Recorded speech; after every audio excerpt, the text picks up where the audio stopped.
One of the things that you say in it is that actually part of Beyoncé's success is the fact that she's rather light-skinned. Is that true, do you think?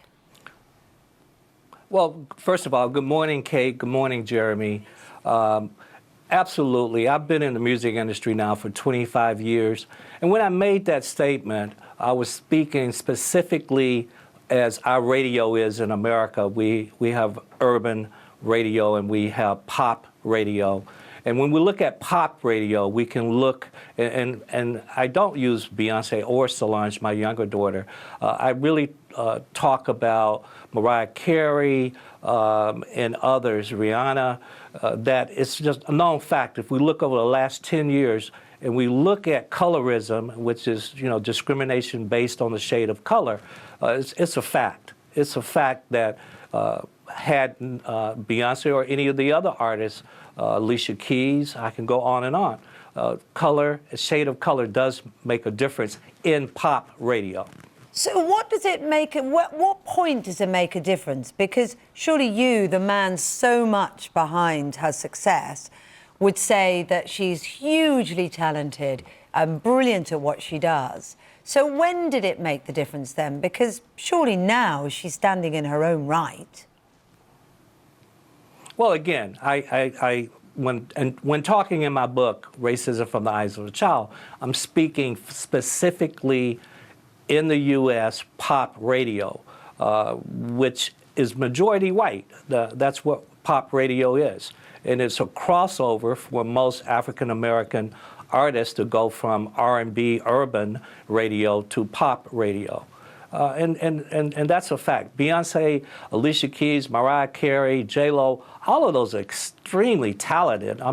It would be just ludicrous to think that Beyoncé's talent doesn't take her above heights and levels. But it's also true, absolutely, that colorism and shade of color is a fact. I mean, you can't deny it. You can't argue facts.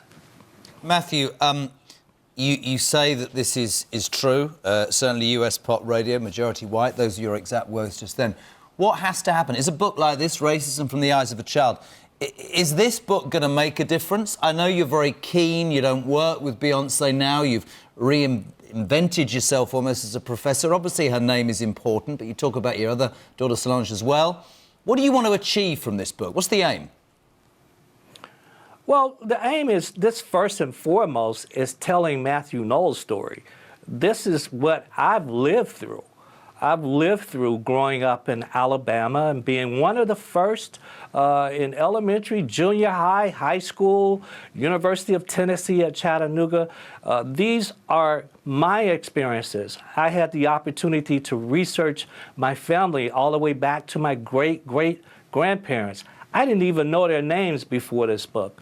So part of this is for my own justification of, not justification, but for me to experience. I've had a lot of trauma. I talk about in my book that I've spent years and years at a therapist just to go through this whole thing called racism. So that's part of it. The other part is just to get dialogue, just like we're having now. I'm just overwhelmed by the number of people that are now talking about colorism, talking about racism, talking about eroticized rage, which is basically anger and rage, and where we use an arousal template and ultimately use sex to restore our power. And a lot of black men do that when they're dating white women, particular. I feel very, very calm about this and comfortable that both Solange and Beyoncé were given the tools that they need to be successful. Are they going to make mistakes? Absolutely. But mistakes are an opportunity to grow, not a reason to quit. And so I feel comfortable about that. I'm more concerned about what's going to happen to them when we look at racism around and colorism around the world. That's my concern. It's kind of like Mrs. Obama said. She wasn't concerned about President Obama getting assassinated. She was concerned about him going to the grocery store to get gas and somebody attacking him because he's black.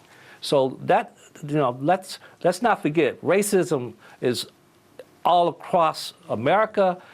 And all of the world is experiencing that. Mathew, I really, really appreciate you being here. The book is a hugely interesting read, Racism from the Eyes of a Child. Thank you, Mathew.